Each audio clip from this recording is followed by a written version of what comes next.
Praise the Lord. ஆண்டவருக்கு மகிமை. இந்த காலையிலே உங்களை சந்திப்பது மிகவும் மகிழ்ச்சி அளிக்கிறது. இயேசுவின் ஈடு இணையில்லா நாமத்தில் உங்களை வாழ்த்துகிறேன். எபிரேயருக்கு எழுதின நிருபம் 2ஆம் அதிகாரம் 16வது வசனம்.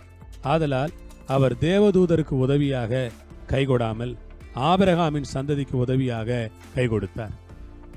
ஆதலால் அவர் தேவதூதருக்கு உதவியாக கைகொடாமல் ஆபிரகாமின் சந்ததிக்கு உதவியாக கை கொடுத்தார். ஆண்டவரை இந்த வேளையில் நான் ஸ்தோத்திரிக்கிறேன். ஆபிரகாமின் சந்ததிக்கு உதவியாக கை கொடுத்தவர் அவர்தான். என்னை கேட்கிற அன்பு சகோதர சகோதரிகளே, பரலோகத்தில் இருக்கிற நம்முடைய ஆண்டவராகிய இயேசு கிறிஸ்து வல்லமை நிறைந்தவர். ஆமென். இந்த பிதாவாகிய தேவன் வல்லமை உள்ள ஒருவர். கர்த்தராகிய இயேசு கிறிஸ்து மகத்துவமான ஒருவர். இந்த வல்லமையான மகத்துவம் நிறைந்த இவர் யார்? இவர் எப்படிப்பட்டவர் என்றால், ஆபிரகாமின் சந்ததிக்கு உதவியாக அவர் கை கொடுத்தார். கர்த்தருடைய பரிசுத்த நாமம் மகிமைப்படுவதாக.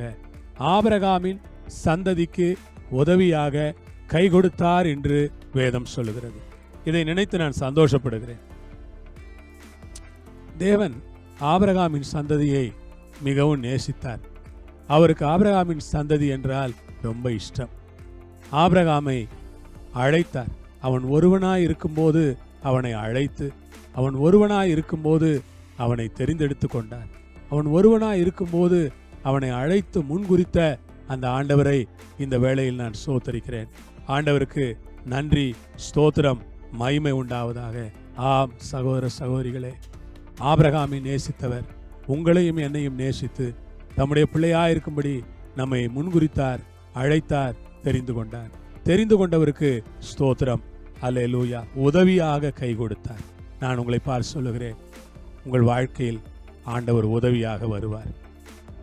உங்களுடைய தேவைகளில் உதவி செய்வார். வியாதி நேரத்தில் உங்களுக்கு கை கொடுப்பார். நெருக்கடி வேளையில் உங்களுக்கு கை கொடுப்பார். துன்ப நேரங்களில் உங்களுக்கு கை கொடுப்பார். பிரச்சனை வேளைகளில் உங்களுக்கு கை கொடுப்பார். போராட்ட வேளைகளில் இயேசு தாமே உங்களுக்கு கை கொடுப்பார். இந்த நேரத்திற்காக ஆண்டவரை நான் ஸ்தோத்திரிக்கிறேன். கர்த்தர் கை கொடுப்பார். அவர் யாரையும் கைவிடுகிறவர் அல்ல, கை கொடுத்து தூக்குகிறவர். அவர் யாரையும் கீழே தள்ளுகிறவர் அல்ல. பைபிள் சொல்லுகிறது, விழுகிற யாவரையும் தாங்குகிறார். மடங்கடிக்கப்பட்டவர்களை தூக்கி விடுகிறார். கை கொடுத்து தூக்குவார். உதவியாக கை கொடுப்பார். இதோ இந்த காலையில் சொல்லுகிறேன், இயேசு நம் நடுவில் இருக்கிறார். நமக்கு உதவியாக கை கொடுப்பதற்காக இயேசு நம் மத்தியில் வாசம் பண்ணுகிறார். நமக்கு உதவியாய் கை கொடுப்பதற்காக அவர் கை கொடுத்து தூக்குகிற தேவன். நமக்கு கை கொடுத்து உதவி செய்கிற ஆண்டவர். அவருடைய கிருபையை பெரிதாக எண்ணுங்கள். அவருடைய தயவை பெரிதாக நினைப்போம். அவர் கை கொடுத்து நமக்கு உதவி செய்வார். ஆம் அன்பானவர்களே, ஆண்டவரை போல ஒரு தெய்வம் இல்லை. அவர் எவ்வளவு அருமையானவர் பாருங்க. அவரை நேசிக்கிறவங்களுக்கு அவர் கை கொடுக்கிறாரு. திக்கற்றவர்களை அவர் கைவிடுறதில்லை. அநாதைகளை கைவிடுறதில்லை. குறிப்பா விசுவாசிகளை அவர் கைவிடவே மாட்டார். அவர் கைவிடுவதில்லை என்று சொல்லுங்க. என்னை இயேசு கைவிட மாட்டார், ஒருபோதும் கைவிட மாட்டார், ஒரு நாளும் கைவிட மாட்டார் என்று சொல்லுங்கள். கர்த்தர் உங்களை கைவிடவே மாட்டார். அவர் ஏழைகளையும் திக்கற்றவர்களையும் விசுவாசிக்கிற மக்களையும் கைவிடாதவர். ஆபிரகாமின் சந்ததிக்கு உதவியாக கை கொடுத்தார். இப்பொழுது நான் சொல்லுகிறேன், நீங்கள் இருக்கிற இடத்துல, உங்கள் சூழ்நிலையில இதோ அவர் கை நீட்டுகிறார். உங்கள் கையை பிடிப்பதற்காக, உங்கள் பிரச்சனையில் உதவி செய்வதற்காக. பயப்படாதீர்கள். கண்ணீரை துடைத்துக் கொள்ளுங்கள். உங்கள் வேதனைகளை மாற்றுவார். கை கொடுக்கிறார். எனக்கு கை கொடுக்கிறார். இந்த சபை கை கொடுக்கிறார். நம்மை தூக்கி விடுவார். 18ஆம் சங்கீதம் சொல்லுகிறது, அவர் உயரத்திலிருந்து கை நீட்டி ஜலப்பிரவாகத்திலிருந்து என்னை தூக்கி விட்டார். ஒரு கை உயரத்திலிருந்து வரும், அது நம்மை தூக்குகிற கை.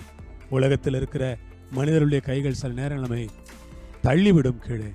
ஆனால் கர்த்தருடைய கைகளோ நம்மை தள்ளிவிடுகிற கைகள் அல்ல, தூக்கி விடுகிற கைகள். இந்த தூக்கி விடுகிற கைகளை நம்புவோம், சார்ந்து கொள்வோம். பிதாவே, இந்த வேலைக்காக ஸ்தோத்திரம். எங்களை தூக்கி விடுகிற உம்முடைய கரத்துக்காக நன்றி சொல்லுகிறோம். நீர் தாமே எங்களை தூக்கி விடுகிறவராய் இருப்பதற்காக ஸ்தோத்திரம். உம்முடைய பரிசுத்த நாமம் மகிமைப்படுவதாக.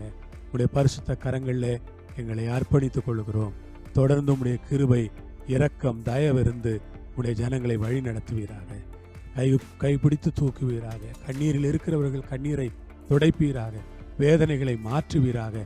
அற்புதம் செய்வீராக. இயேசுவின் நாமத்தில் கேட்கிறோம் பிதாவே, ஆமென். கர்த்தர் உங்களோடு இருப்பார், உங்களை ஆசீர்வதிப்பார். எல்லா மகிமையும் அவருக்கே. ஆமென்.